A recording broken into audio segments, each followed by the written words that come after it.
Сәлем достар.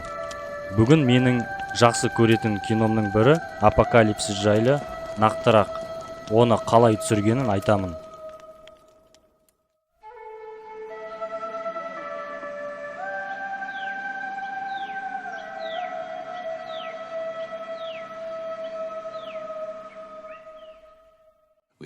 Біздің түсінгеніміз, біз өте үлкен проектіні қолға алдық.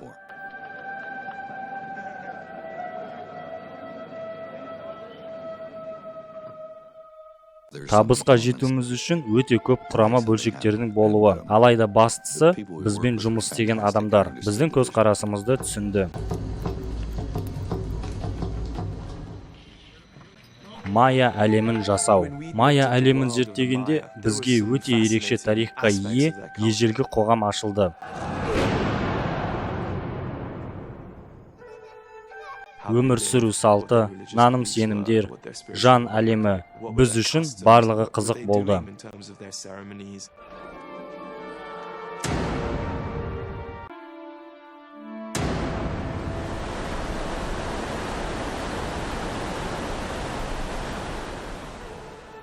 Дайындық кезінде көптеген археологтармен, ғалымдармен жұмыс істедік. Өзімізге олардың ырымдарын, сенімдерін және моралін аштық.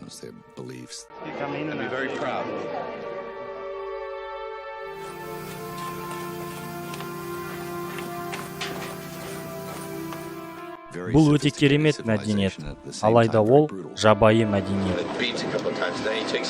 Жүрек бір-екі рет соғады, сосын лақтырасын.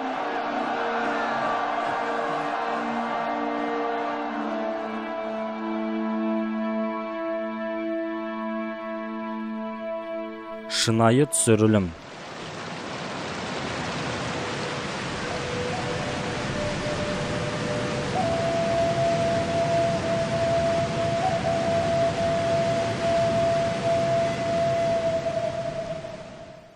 Түсірілім жерлерді өте көп іздедік. Біз Гватемалада болдық, Коста-Рикаға бардық.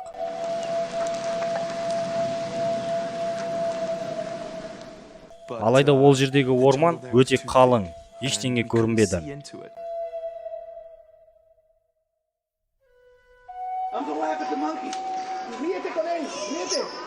Маған өте ерекше ағаштары бар орман қажет болды. Түсірілімге және декорация құрастыру үшін.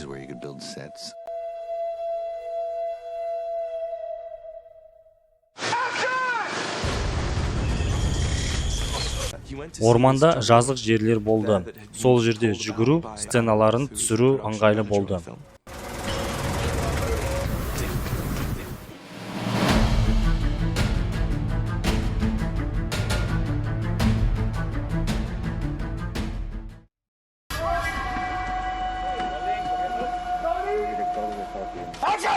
Ең бастысы, орман толығымен көрінеді.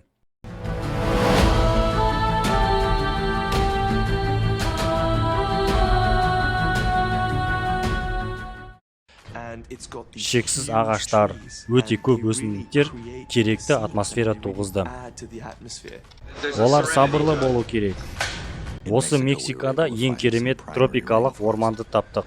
Сол ағаштарды көрсеңіздер ғой, керемет.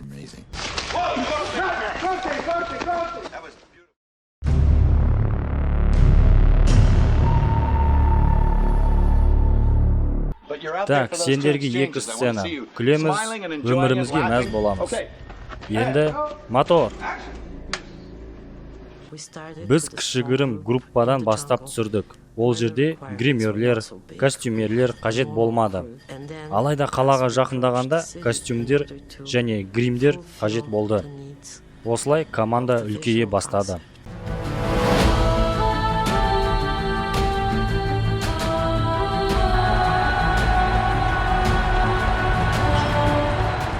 Бізде 700-ден астам адам болды. Киноиндустрия үшін ол көп емес, алайда визуалды сырт келбет ерекшеленді. Әрбір адамды гримдеп, киіндіріп, шаш үлгісін жасадық. Ал 700 адамды түсіру үшін өздерің түсінесіңдер. Томас Андерсонге қаланы өте үлкен етіп салу керектігі айтылды. Ол жерде әрбір адамды сыйдыру үшін. Kamera былай өткенде сен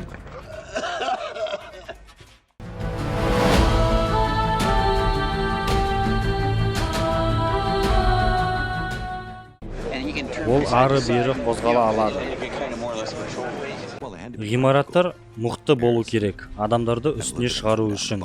Құрастыру көп уақыт алды. Үлкен пирамидалар, базар алаңы.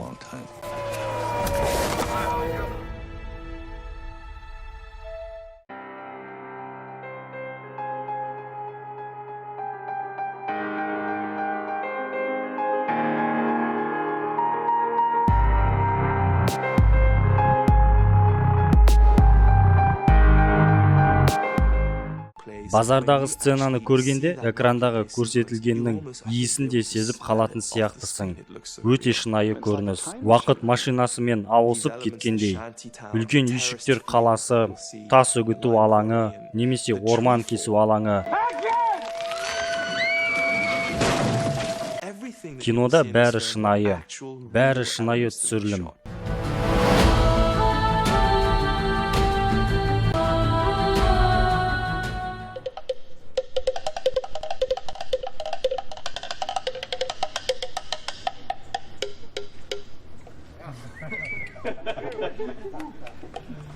Фрэнк соққыда болады. Енді алаңды босатамыз. Тыныштық. Камера дайын.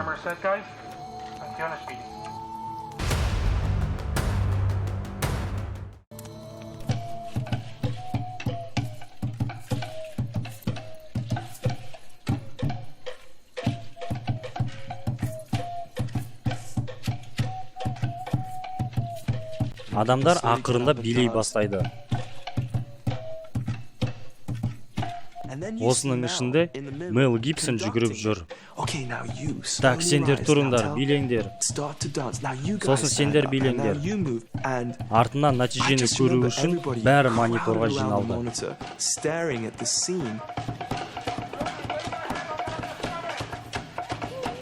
Бұл үлкен жауапкершілік болды.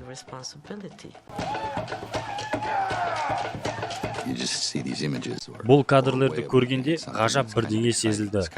Соғырлым бәрі анық. Және әдемі.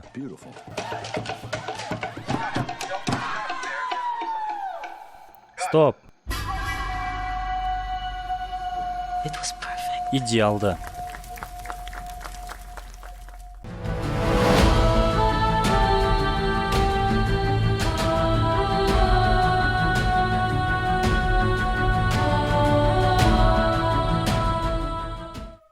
Бізге майя тайпасы немен айналысқанын түсіндіретін кейбір заттар жетті. Қалай киінген, нефрит бұйымдарын қалай қолданғаны, бетіндегі қандай суреттері болғаны. Бұл өте керемет болды. Олар өте әдемі болды. Сендерді бәрі байқау керек. Элегант және стиль сезімі.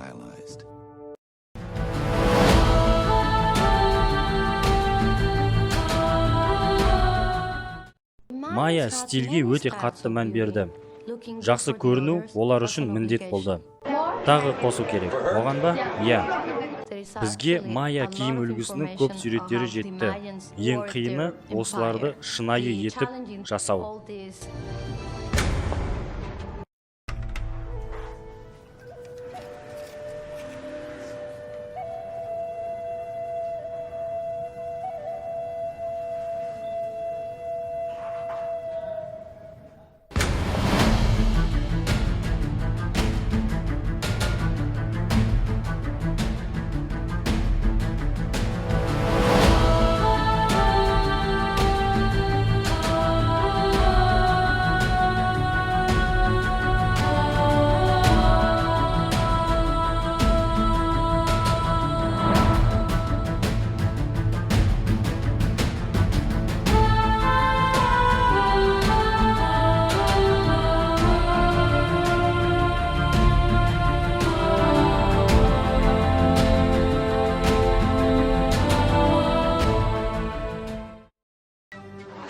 Керемет.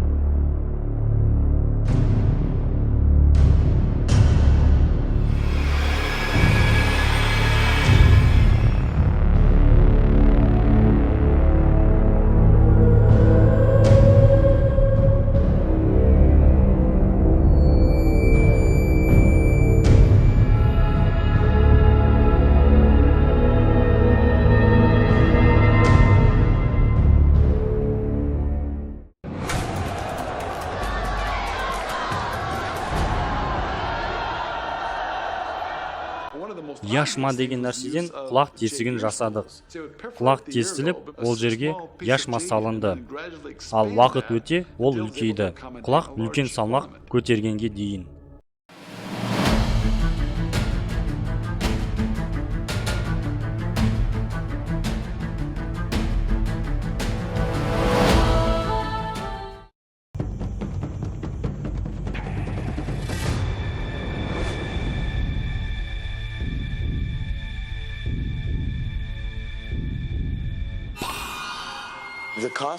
Мен киген костюм өте қорқынышты және ежелгіде осылай киінген де шығар.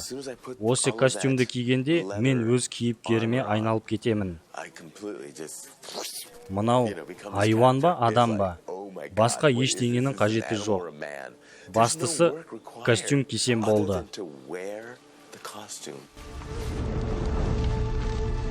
Рауль, оларға жүру белгісін бер. Мэл айтқандай, саған қорқынышты түр жасаудың да қажеті жоқ. Қара, жай сөйле. Түрің онсыз да қорқынышты.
Okay, cut.